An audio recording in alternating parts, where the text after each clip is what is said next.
technically it was illegal what happened, but you know, the sympathies of everybody were with the princess when she did that. She did have literally this battle. There was another appalling incident I recall where there was actually some video being shot of her in a street, and she was running away from photographers, and they were chasing after her, and you know, that was an appalling situation. Of course, the media needed Diana, and Diana needed the princess. And there's no getting away from that, but the thing had got completely out of hand and completely out of control.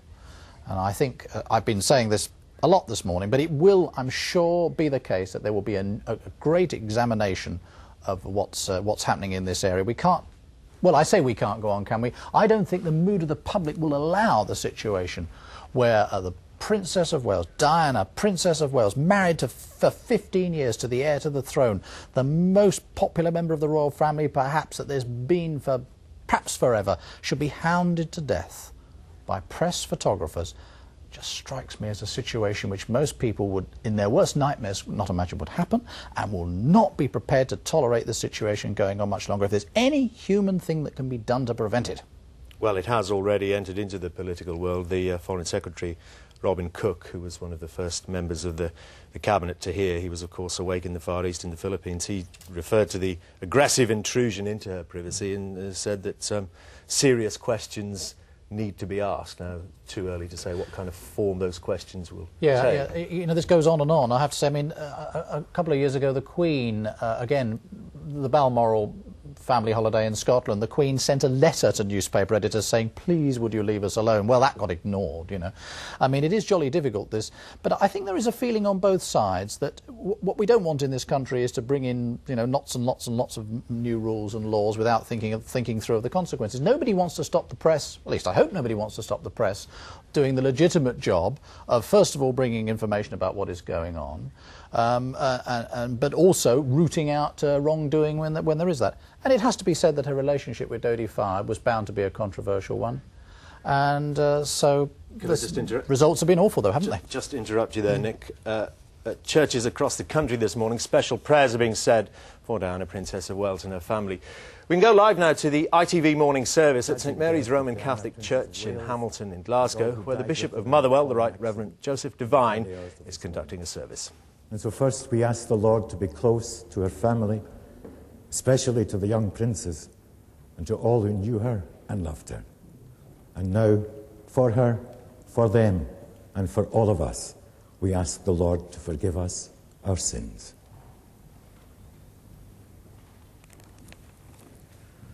Lord Jesus, you raise us to new life. Lord, have mercy. Lord, have mercy.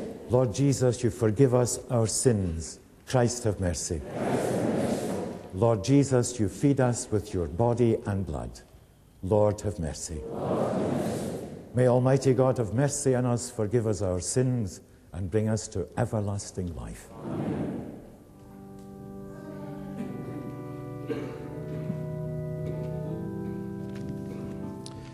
The Right Reverend Joseph Devine there in Glasgow, conducting one of the many services across the country in remembrance of Diana, Princess of Wales. Well, Mark Webster joins us now from the ITN newsroom, where he's been monitoring the latest developments. Mark, what do you have for us? Well, we've got tributes pouring in from all around. I mean, what we have heard is a number of football matches, for instance, have been postponed as a mark of respect. We've also got from around the United Kingdom, Viscount Tony Pandy, former Speaker of the House of Commons, who actually read the lesson at the marriage of Charles and Diana, who, in a very moving tribute, said, "We've suffered a grievous loss because she was unique. No one ever contained so much compassion and care in one body." Also, Alex Salmond, the leader of the Scottish National Party, has said, and I think this perhaps sums up the controversial reputation she left behind, but he said she had enemies in the establishment, and perhaps in death they'll now accord her some of the respect and compassion which they refused her in life.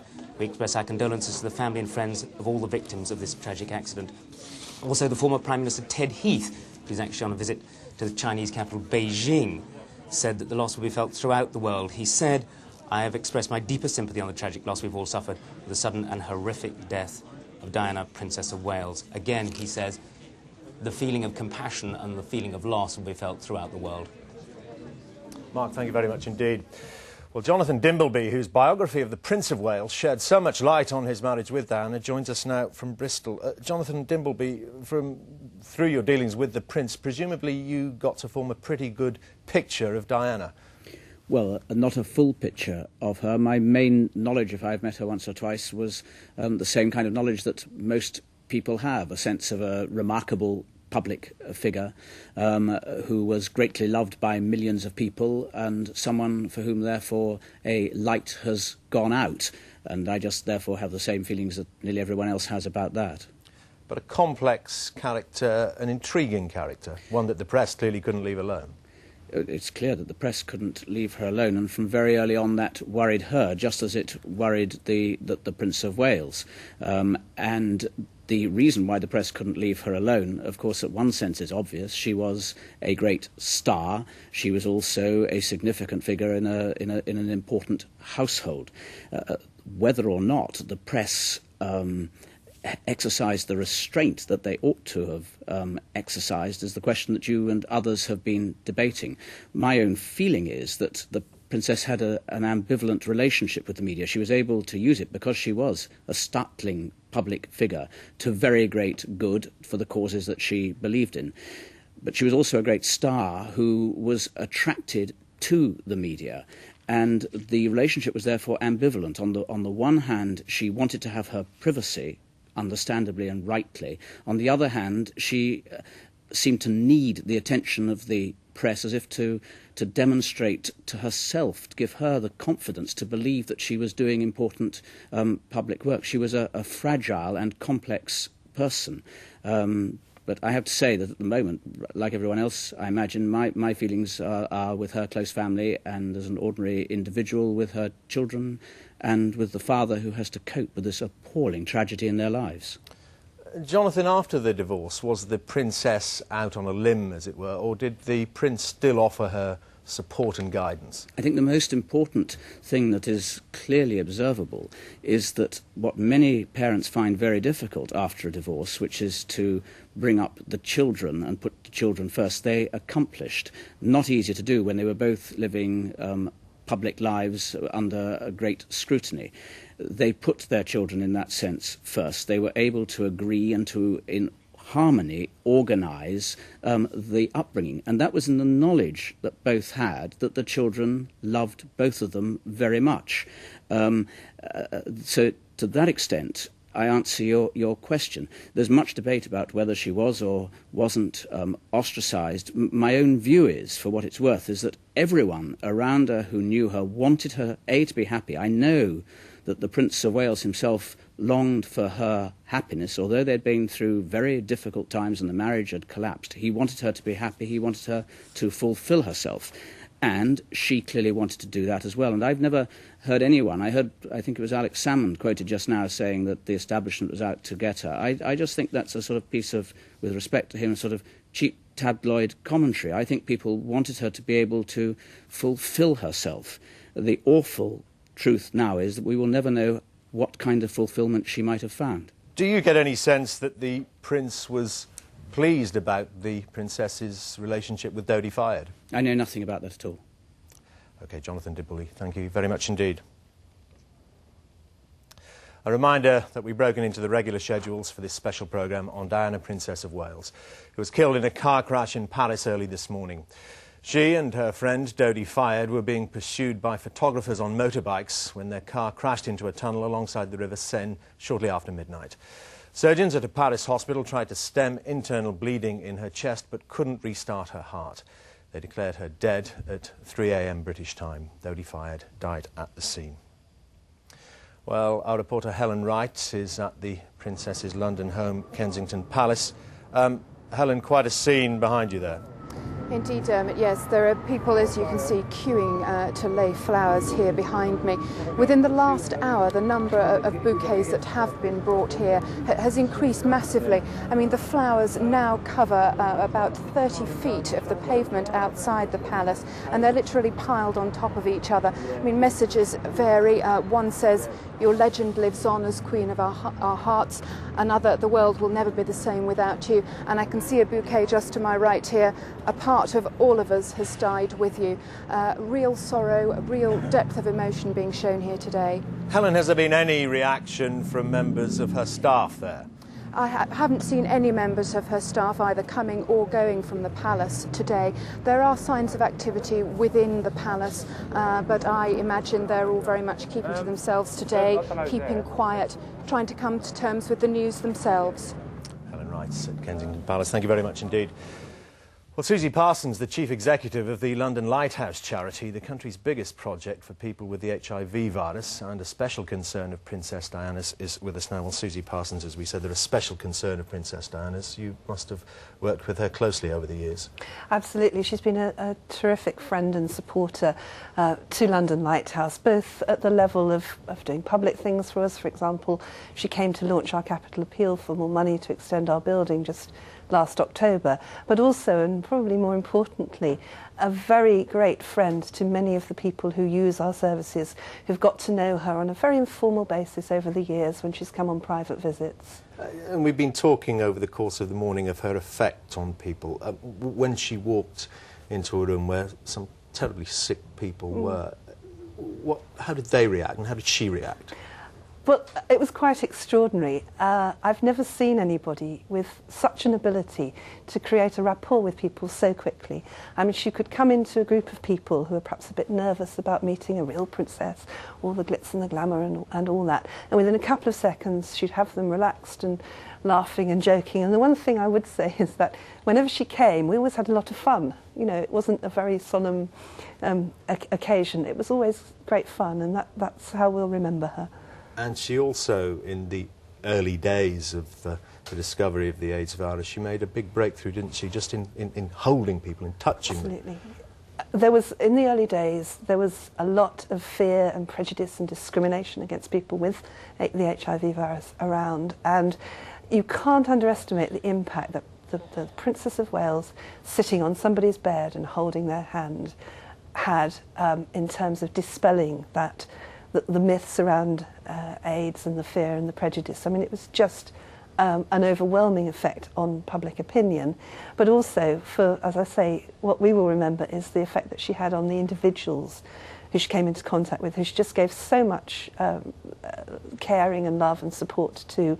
And I hope too that she got something out of her visits to us. I'm sure that she did, and that she drew strength from the rapport that she had with the people who use our services. And it goes without saying this news will come as an enormous shock to the people that work on the Lighthouse project. Terrible, terrible, terrible shock. We were expecting her, in fact, to come for a private visit the week after next, which would never have gone into the press or on the television. Now, obviously, that won't happen, and it's terrible to think not only that she won't be coming in a few days, as we were expecting, but that she won't be coming ever again. It really is devastating. Is it, though, an important part of her legacy that your work continues, that your efforts are redoubled almost? Absolutely. I'm sure that she would want us to carry on and to do as much as possible to support people with HIV and AIDS and to help them to live well and to die well, because that was very, very close to her heart. Susie Parsons, thank you very much indeed. Thank you. A reminder that we've broken into the regular schedules to bring you this special programme on Diana, Princess of Wales, who was killed in a car crash in Paris early this morning. She and her friend Dodi Fayed were being pursued by photographers on motorbikes when their car crashed into a tunnel alongside the River Seine shortly after midnight. The princess died in a Paris hospital from severe internal bleeding. Dodi Fayed died at the scene of the accident. Caroline Kerr reports on the night's terrible events. It was here, in an underground tunnel alongside the River Seine, that the fatal accident occurred in the early hours of this morning. The Mercedes in which the princess had been travelling with Dodi Fayed was wrecked beyond recognition. It had veered out of control as it entered the tunnel, apparently travelling at high speed. Police said they believed the car was being pursued by photographers when the crash happened. In spite of the efforts of the emergency services, Mr. Fayed died at the scene of the crash along with his driver. The princess was treated by paramedics at the crash site and then taken to hospital. When she arrived at the hospital, she was already suffering hemorrhaging in the thorax. Then she suffered a stroke. The lung vein was badly injured, despite the care and the heart massage, which was administered for 2 hours. The British ambassador, who was also at the hospital, confirmed the tragic news. Tonight's accident is a terrible tragedy. The death of the Princess of Wales fills us all with deep shock and with deep grief. And our thoughts and our prayers are with her family and her friends, and with the family and friends of the others who died in the accident. At the scene of the crash, French police seized a number of motorcycles. 7 photographers, all apparently French, were arrested. They're being questioned at the city's crime squad headquarters as witnesses to the accident. No charges have been pressed as yet. As the wreckage of the princess's car was towed away in the early hours of this morning, the French Interior Minister paid tribute to Diana, a woman whom he said was well loved in France and who will be greatly missed. Outside the British Embassy in Paris, the Union Jack was flying at half-mast, as Paris and the rest of the world wakes up to the news that Diana, Princess of Wales, died here last night. Caroline Kerr, ITN.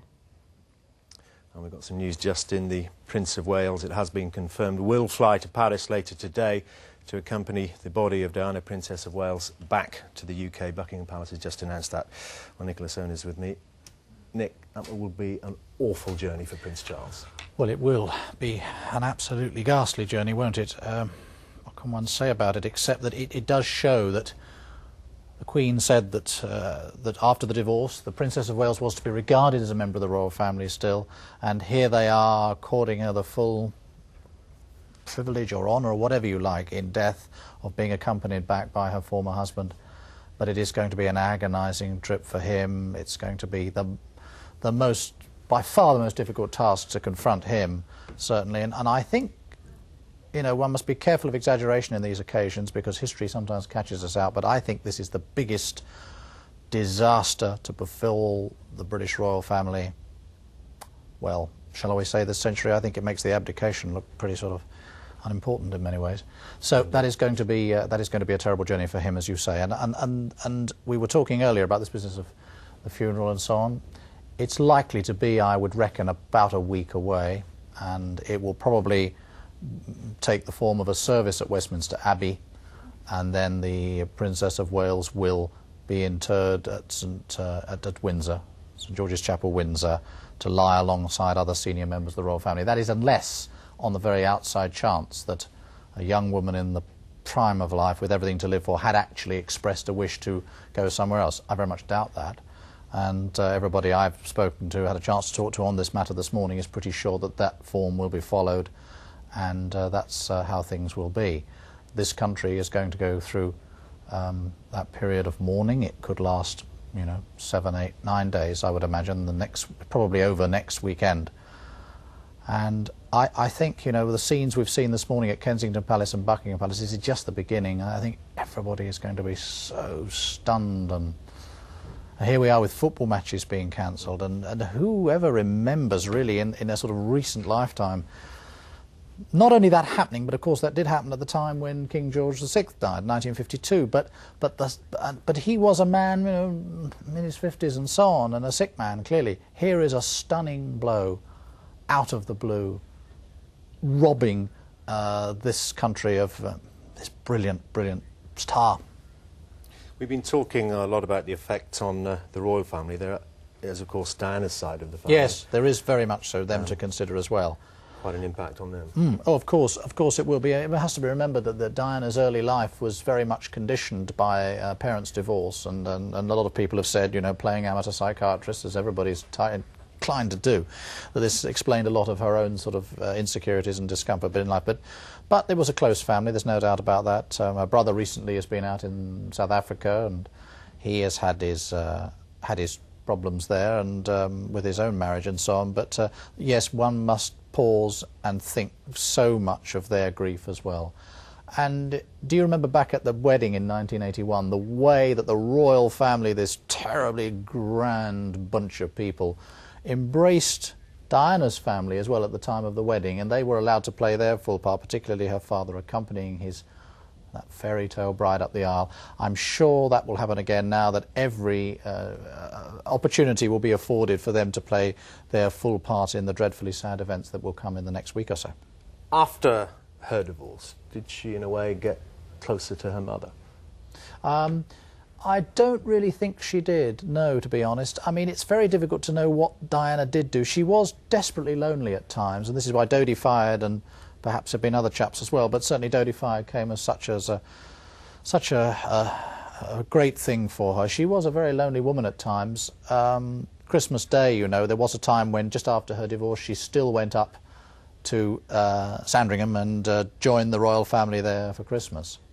And then in the afternoon she went back on her own to Kensington Palace, and she sat and watched, I think it's the bumper edition of, is it EastEnders, or one of those soaps that she was keen on, just like so many people in this country are. And, you know, she said to me, she told me the story as well, she said, I sat there and watched it, and you said, oh, well, I say, ma'am, that was a bit miserable for you. Were you on your own? Yes, completely alone. There was that most adored of women, this most photographed of women, this most cherished of women in so many other ways, and such a person, and yet on Christmas Day in the afternoon she was at her lowest and loneliest. There was an awful lot of that. I think she found it jolly difficult to establish any rapport with anybody, really. We've got some more pictures now of the Princess of Wales. Let's have a look at these. Oh yes, now this was after her first holiday with Dodi fired. So this is when, last month? Yeah, that's right. And she came back, and this was at Northwick Park, I think, hospital, and it was for cancer charity for children, and there she is, dazzling away in a super frock, that wonderful gown. And she wore clothes so very well, didn't she?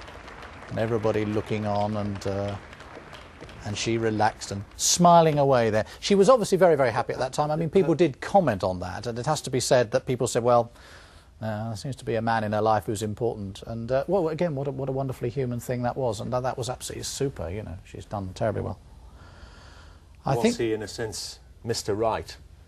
Was he Mr. Right, did you say? Oh, I don't know. I'm not sure she'd reached the point of knowing that, you know. I'm just not sure that she did. She knew whether that was so or not. I think a lot of people felt that she was in the early stages of that relationship. She'd had to endure, you know, the problems of having a former girlfriend come out of the woodwork and say, oh, he promised to marry me and all of that. But she did. She endured all that. You know, has got on with the relationship. It looked as though that was the thing that mattered so very, very much to her. And now she and the man she seemed to have come to love have perished together in these appallingly tragic circumstances that we're discussing now. We also ought to remember that the Al-Fayed family have been bereaved. Mohammed Al-Fayed has lost his eldest son, Dodi Fayed. And he said, didn't he, that this was a most appalling thing, and what he described as a thoroughly needless death, referring, of course, to the pursuit by paparazzi which caused the accident. Yes, of course, the Al-Fayed family in deep mourning as well. OK, Nick, thank you very much indeed for the time being. Our political correspondent, Tom Bradby, is in Downing Street now. Tom, any more reaction from there? No, there's been no further reaction since the Prime Minister made his statement outside the church in Sedgefield this morning. Many people, of course, would have listened to that. He was clearly very moved, his voice breaking with emotion. I think the real question here is starting to become this whole question of privacy again. I was listening to what Bill Neely was saying there earlier about what actually happened, the tragic events themselves in that tunnel. It's obviously too early to say exactly what happened, but a lot of people here are starting to discuss the question of whether she was pursued, whether they were trying to get away from the paparazzi.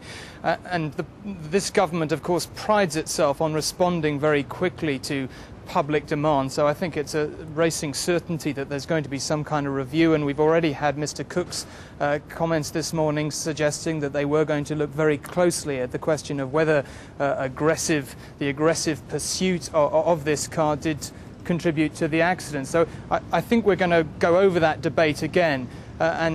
Referring back to conversations I might have had in the past with senior politicians, I'm not sure this whole question of the fact that the Princess sometimes used the media or sometimes wanted media attention is going to hold much weight with them. I think they're going to be concentrating much more closely on the fact that she was hounded day after day after day.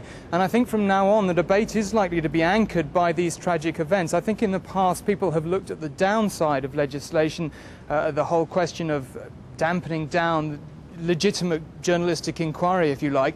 But from now on, the debate is obviously going to be anchored by this, and people are going to look at it, and they're going to look at the future, for example, with Prince William, and say, look, we just can't have this in the future. We've got to change the law in some way. Yes, indeed, Tom. Clearly, these are questions that will be looked into over the course of time. But more immediately, what happens to political life now? We heard from Mike Brunson that possibly campaigning in the devolution referendums will be suspended. The House isn't sitting at the moment, but in a way politics seem irrelevant after an incident like this. I think that's absolutely right. The whole question of the referendum is a difficult one because, of course, it's a very controversial subject in itself. I mean, the essence of politics is controversy. That's not for 10 days or so, so it's not quite clear what decision will be taken about that. But obviously, Downing Street are faced, at the moment, everyone is so shocked by what's happened, it's very difficult to make sensible decisions about what's going to go on. It doesn't seem as if Parliament itself is going to be recalled, but it's very hard to say at this stage. Tom, thank you very much indeed.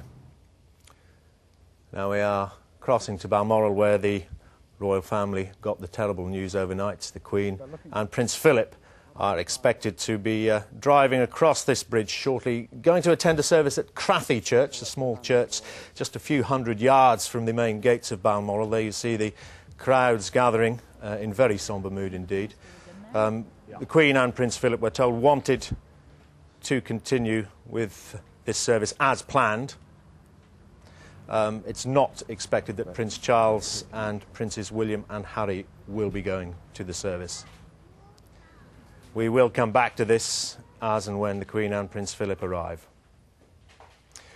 Well, let's go now to Buckingham Palace. Tim Hewitt is there. The crowds are gathering. Tim, a sombre mood? Yes, indeed, Dermot. In fact, as you can see, since you last joined us here, the crowd has got large to the extent now that we're almost completely surrounded. They are, in fact, changing the guard at Buckingham Palace at the moment, as normal. And, of course, a lot of the people who are here would have been here for that anyway. But there's been a great outpouring of grief here this morning. Dozens, scores of bouquets of flowers, probably hundreds by now. I haven't been over to the main gates for 20 or 30 minutes, but huge amounts of flowers left at the front gates of Buckingham Palace, and as you say, a very sombre mood. We're still awaiting word from inside the palace, from the Lord Chamberlain's office, as to what funeral arrangements are going to be made and so forth, and that is going to come, we expect, later on today. But for the moment, a very large and a very sombre crowd here. Tim, you talked earlier about a slight hostility from some quarters of the crowd towards the press, clearly after the events in Paris. Is that still apparent in any way? I'm sorry, Dermot, I couldn't hear you. Could you Tim, repeat that? actually, we do want to cut out of you anyway. We want to go straight to Balmoral, where we are still waiting for the Queen and Prince Philip to arrive at Crathy Church for the morning service there.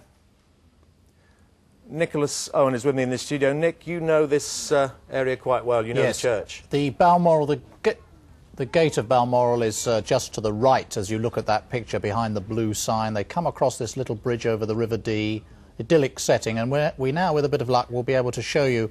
Yeah, there you are. There's the sign that says River Dee quite clearly. Another TV cameraman across the road, and here they come.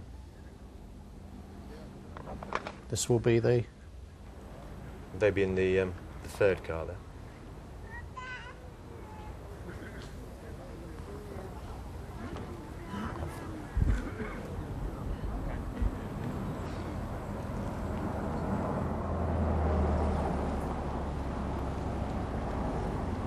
And there indeed the Queen and Prince Philip sitting bolt upright.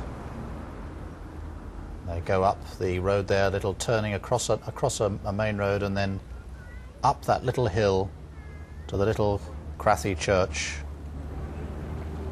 just out of sight round the top of that round the hill there.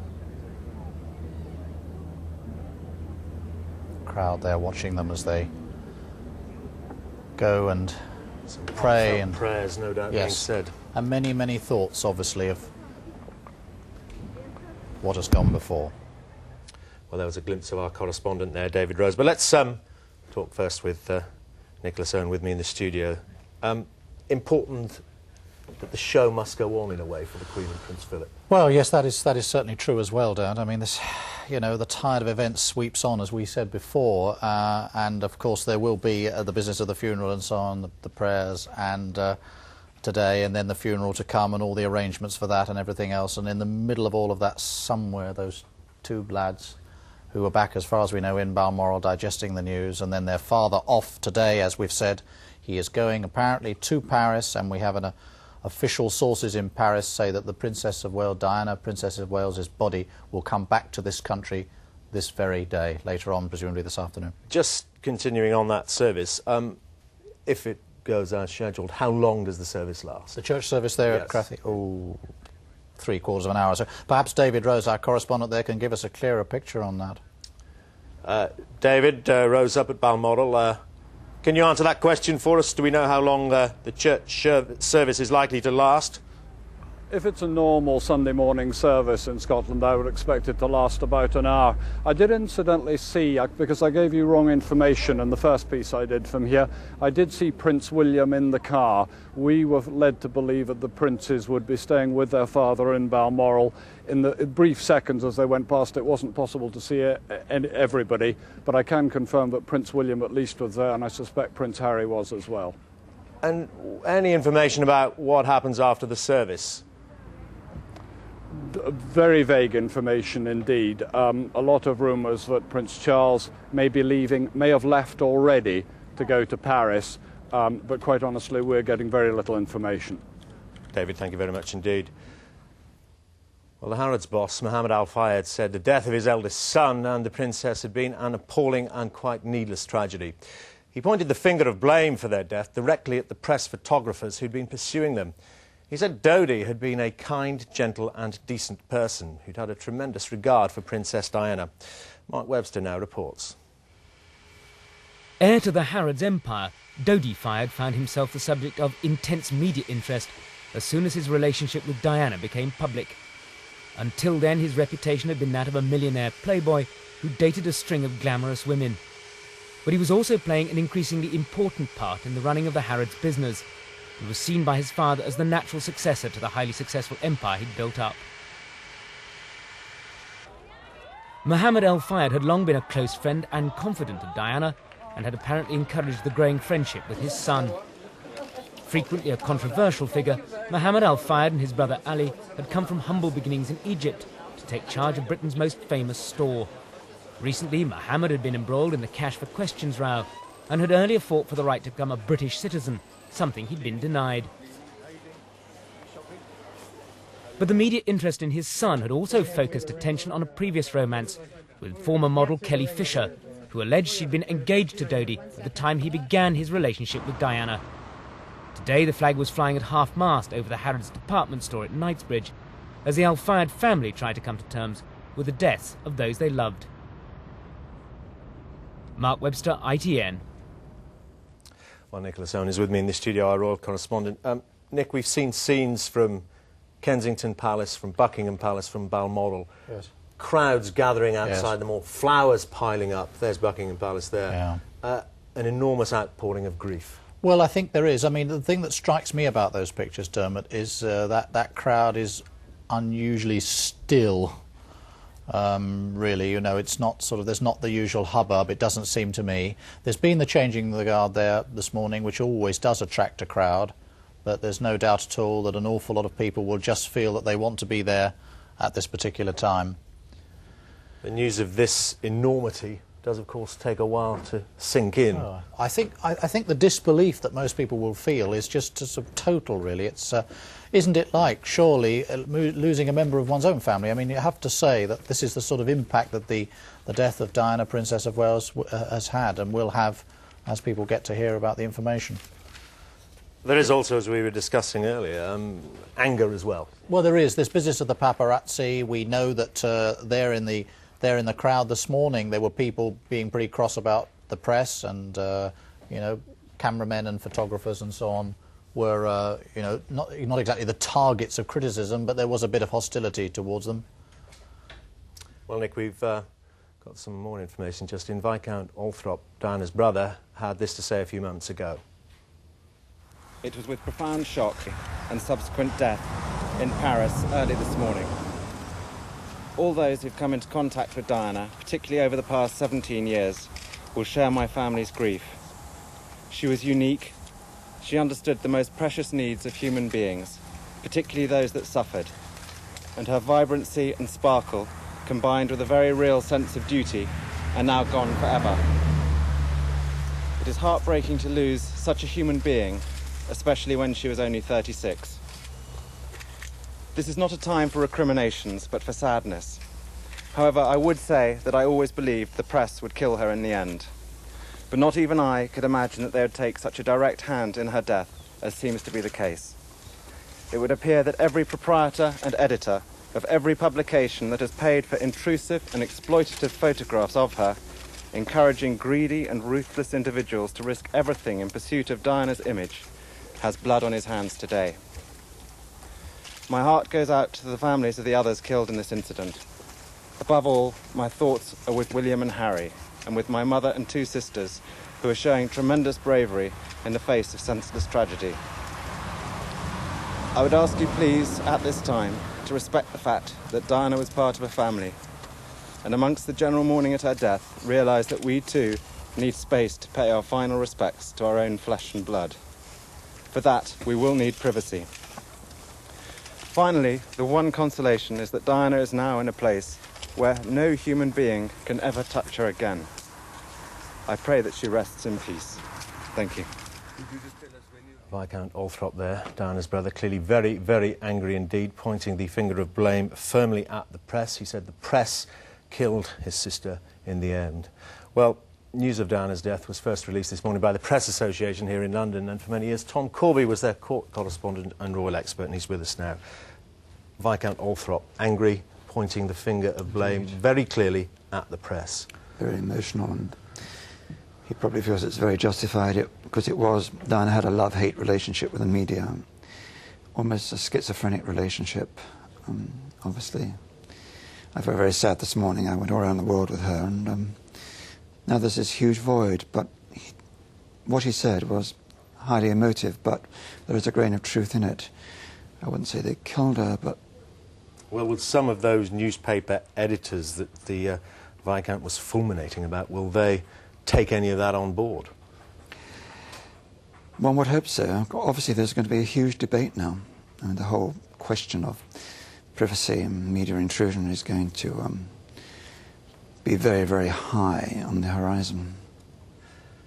How is it possible to judge, I suppose, but Nicholas Owen, the royal correspondent, and I were speculating earlier about just how big a story is this in terms of royal reporting. You've been reporting for many years. This is... Enormous, enormous. I know if I'd doing my old job,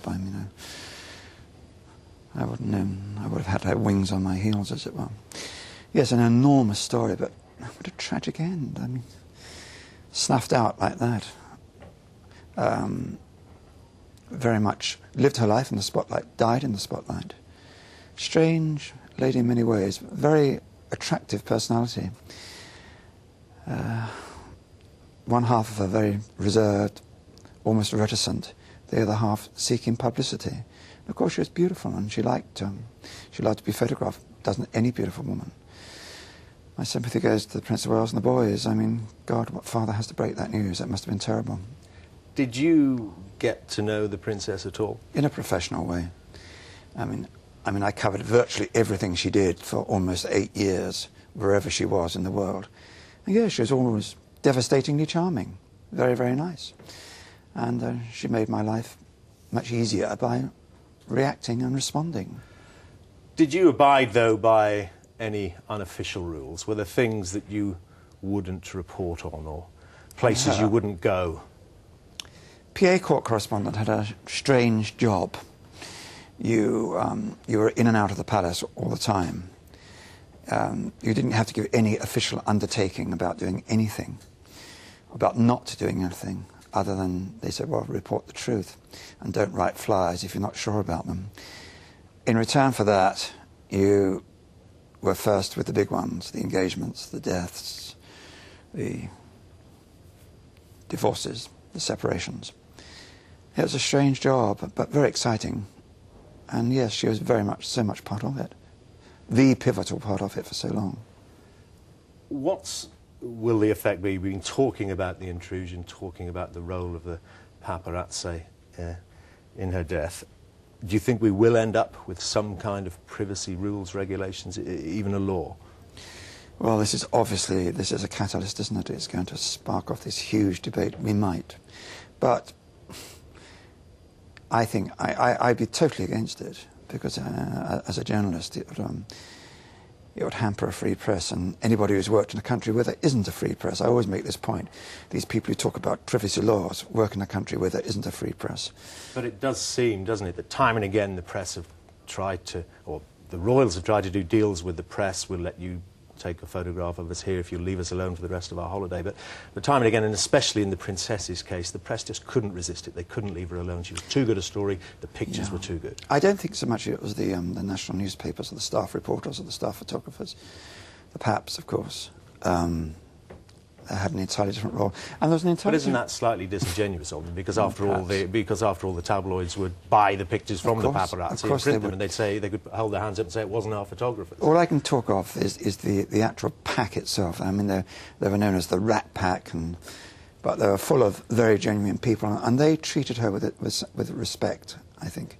There's a great difference between, and also a great difference between the British Paps and the foreign Paps.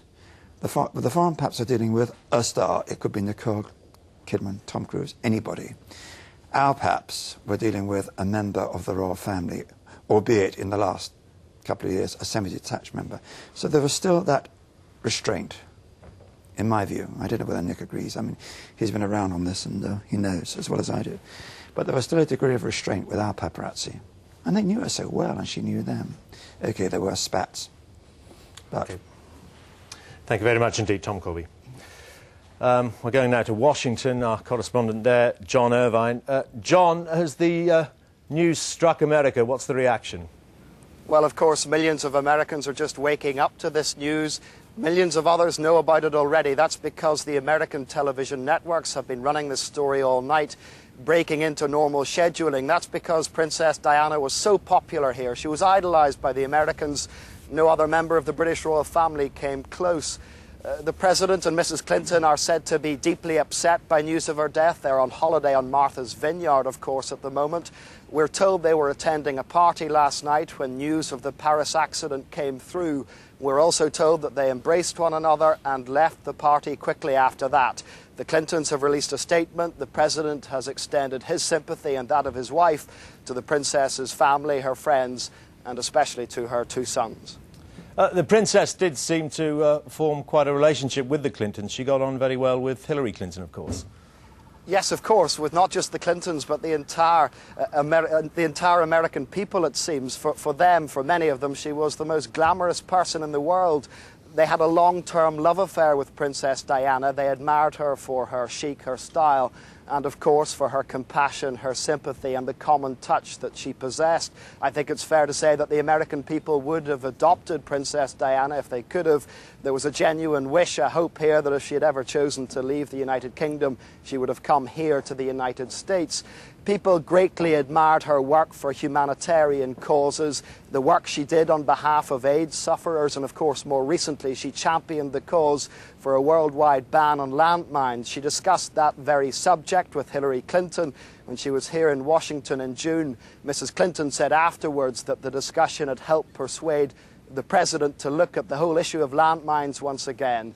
I think people here genuinely trusted the Princess. There were no doubts about her. There were very few skeptics here. People trusted her sincerity. They believed that she tried to use her privilege and her position to do good. Was there a sense of puzzlement in America about the way the Princess was treated by her own press, the British press?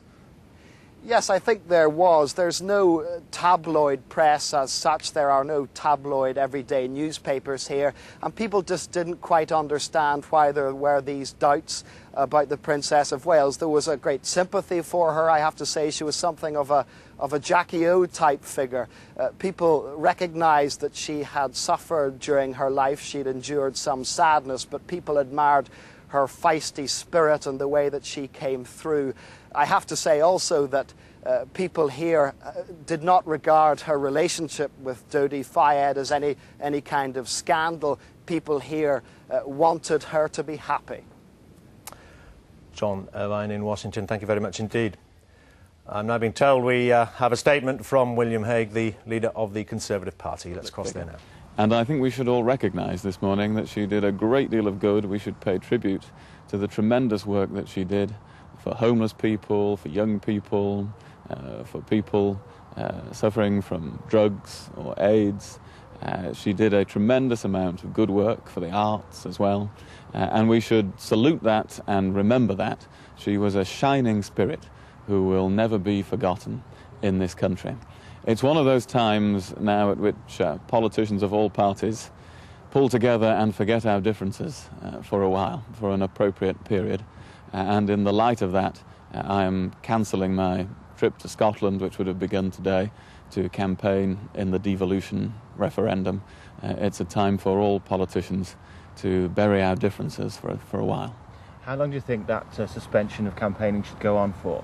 Well, I don't know. That depends on the arrangements for the funeral and so on. So I can't say. But I do think it would be inappropriate for me to set out on a campaigning trip to Scotland today. So as an initial step, I have cancelled that. Mr. Hague, may I ask you what your most vivid personal memory of Princess Diana is? Well, she was just an extremely warm person who really was interested in people.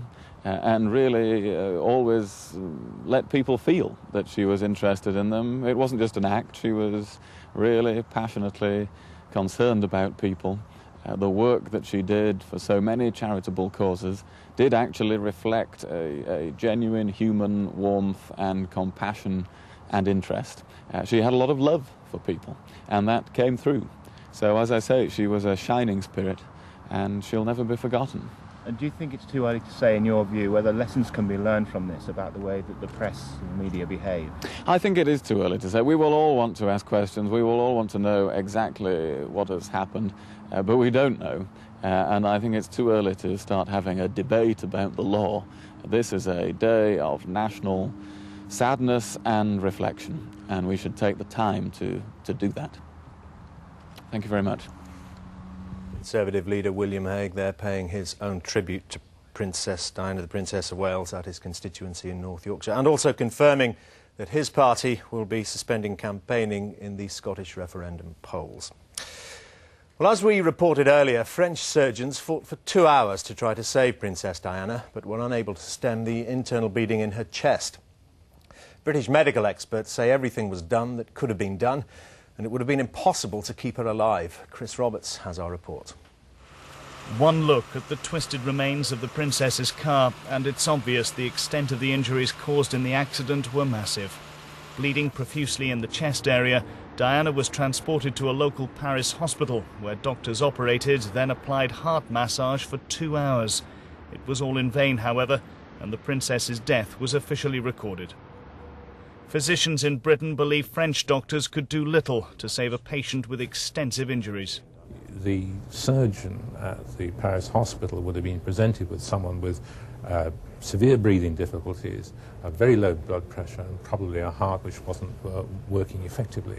And so he would have had major problems in trying to resuscitate someone as badly as injured as that. So really, the chances for the Princess were slim. Very, very slim. It's almost a no-win situation, I would have thought. Armed police are now guarding the hospital where the body of the Princess lies. It will be flown back to Britain later this afternoon. Chris Roberts, ITN. Well, Dr. Tim Coates, an accident and emergency specialist from the London Helicopter Emergency Medical Service, is with me in the studio now. Dr. Coates, presumably in France they follow similar procedures to here. How would your service have reacted in the event of a similar accident?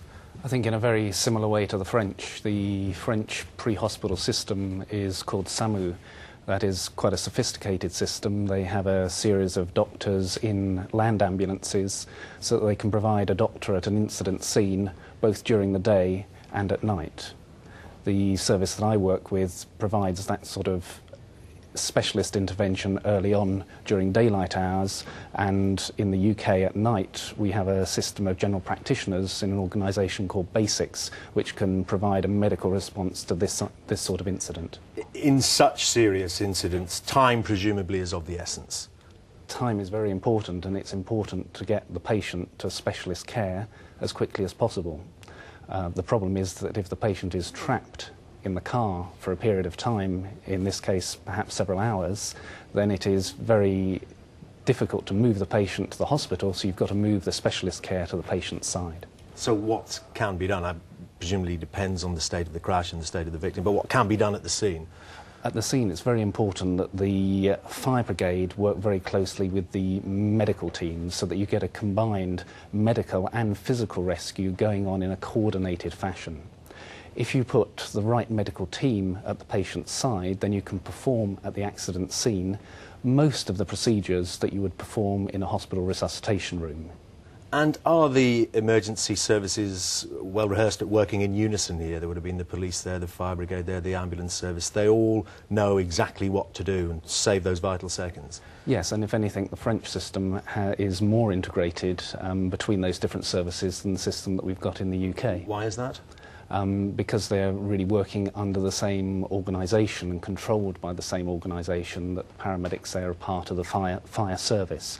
Whereas in the UK we have to have sort of regular training between the different services to enable that sort of cooperation.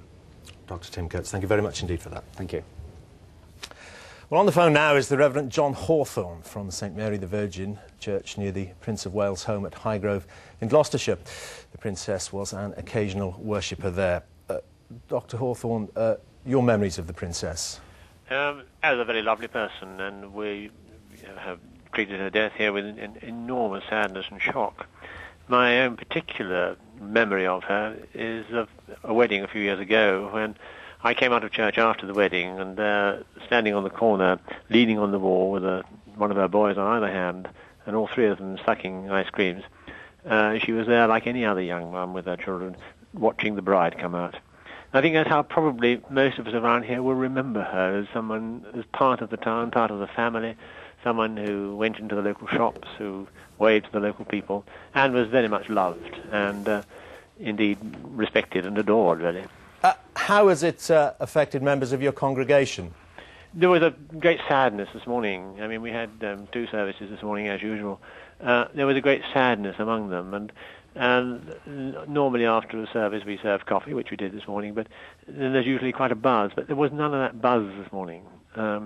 Everyone, I think, was utterly shocked and staggered, because it is a great tragedy. And it's just, if you like, the culmination of so many tragedies that have happened to the family and to the Princess in particular. And so our prayers went to the family, to the Prince and to the boys. And as we began our services with a few moments of silence commending her soul to God and praying for the family. Have you any plans to hold a special service? I haven't thought that far ahead yet at all, no.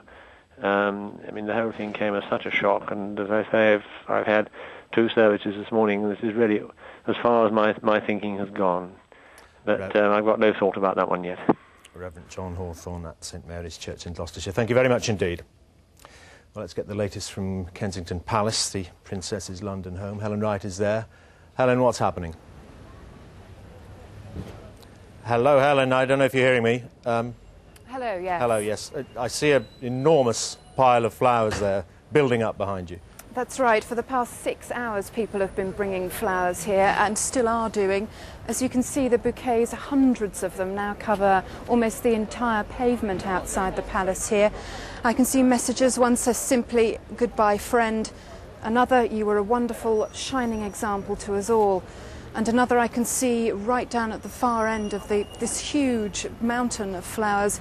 "Free at last, my Diana's free at last," echoing the sentiments expressed by the Princess's brother months ago when he said, "Where she is now, nobody can hurt her." Helen Wright at Kensington Palace, thank you very much indeed. Well, let's now go to ITN's own newsroom, where Mark Webster has been monitoring the enormous amounts of information, the tributes that have been pouring in from all over the world. Over to you, Mark. Well, as you rightly say, and the tributes have been pouring in from absolutely everywhere. We have confirmation that today's Premiership match between Liverpool and Newcastle Anfield is going to be called off as a mark of respect. But the personal tributes are obviously pouring in for her as well. There's one from Jemima Khan, as you remember, the daughter of the late Jimmy Goldsmith. She was saying she was very close to Diana. She was an amazing and remarkable woman, a loyal friend and a genuine crusader who did a great deal for others. It's a tremendous loss to the nation, but, and I think this reflects the views that have been expressed by just about everybody. Above all, she says, my thoughts and prayers are with her family, and especially with her 2 sons, who've lost a wonderful mother whom they both adored. Now, we do have confirmation, too, that the royal party, the Queen Mother, Duke of Edinburgh, the Prince of Wales, and both his sons, Prince William and Prince Harry, have arrived at church. They are at church now near Balmoral.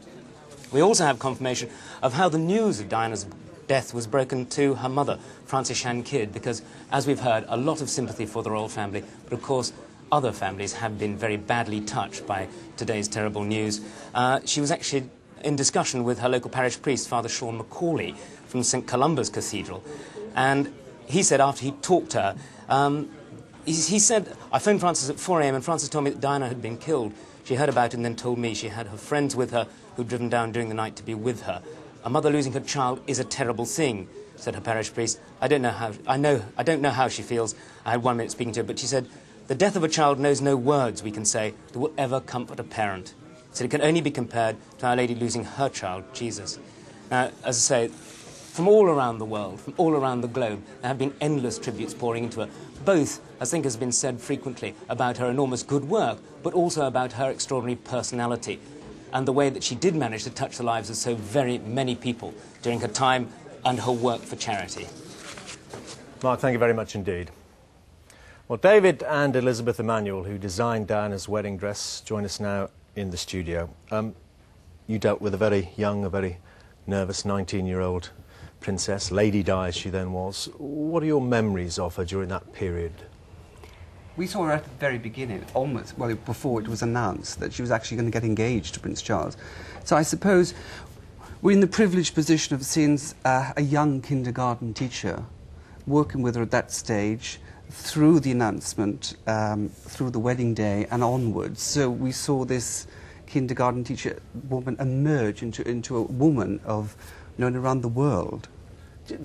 Elizabeth Emanuel, just give us a sense of the excitement, the anticipation that was surrounding that whole royal wedding that really pulled the nation together, didn't I think it was a transformation, because when we met her, she was a nursery school teacher, and she was just so sweet and nice and kind of just like anybody else. And then 1 minute she was like that, and the next minute she was transformed into the most famous woman in the world. And it was magical, those moments, and we were very privileged to have been part of all of that. And it was also a wonderful time, and we've got just incredible memories. She was just so much like an ordinary, lovely, nice person, and very kind to David and myself. And it's just come as such a terrible shock for us. I believe we have found some pictures of that dress, the wedding dress, which is now an exhibition somewhere, isn't it? It's actually at the moment it's in Kensington Palace. It's hers. It's her property. If you remember when she did the big sale for the AIDS benefit, rumoured when she auctioned off her gowns, and it was speculated whether this would actually be up for auction. But no, it's in her private keep. You have to remember that day. It was wonderful. People were so excited. People wanted it to be a joyous occasion. And Elizabeth at the time had promised to make her, a romantic fairy tale bride. And so many memories. One of them, I mean, she took the trouble to write a little hand note, on her honeymoon, and to phone us and to say thank you so much. She clearly loved the dress. Yes, and I will always remember as full of life. Full of life. She was a great wit. She was always cracking jokes and was sweet, had so much energy. And what was wonderful, she was just so much giving. When you think of all the love she's given to the people around the world. So what were those fittings like? As the princess came in, you were sticking the pins in the dress and the rest. Well, it was just a very excited teenager, wasn't it? She was terribly excited and very, very much in love. And it was fun, and she kept it fun. I mean, we were young designers, she was young, and there was a moment where quite clearly, the scale of the gown we could not fit in our tiny showroom. So I said to her, well, we haven't got any room. What can we, can we do it at your place? And she said, I better ask. So we ended up doing this extraordinary fitting, sealing off our entire floor of Buckingham Palace, which had never been done before. And she said, do you think it's okay? And I said, I think you look great. And always caring, always taking the trouble to say thank you. you know, which is very unusual, because a lot of people, you know, when they're in that privileged position of having something wonderfully made, people take it very much for granted and don't say please and don't say thank you, but she did. So very warm, very natural, very welcoming, Elizabeth Emanuel. I remember, do you remember when we were in Clarence's house and we were all there and she was getting dressed ready for the wedding and we were watching the crowds on the television? And she was looking, it was kind of like amazement, because all these people had come to see her, and I think it was just then sinking in, really, what her life was going to be about, that she was going to be a very much public person belonging to the people, and I'll just always remember that day.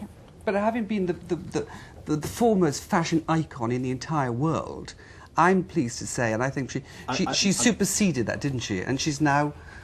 sorry to interrupt you here, but apparently the Prime Minister is just coming out from the church service he has been attending at his Sedgefield constituency. He spoke earlier before he went in. I think there's going to be no statement from the Prime Minister now. There he is, ushering his family into the car. Then we're told it's back to Chequers, and clearly moved Mr. Blair when we heard his statement before he went into the church. Spoke very much from the heart, off the cuff, about the Princess of Wales that he'd come to know, both as Prime Minister and as a friend. He said he was utterly devastated.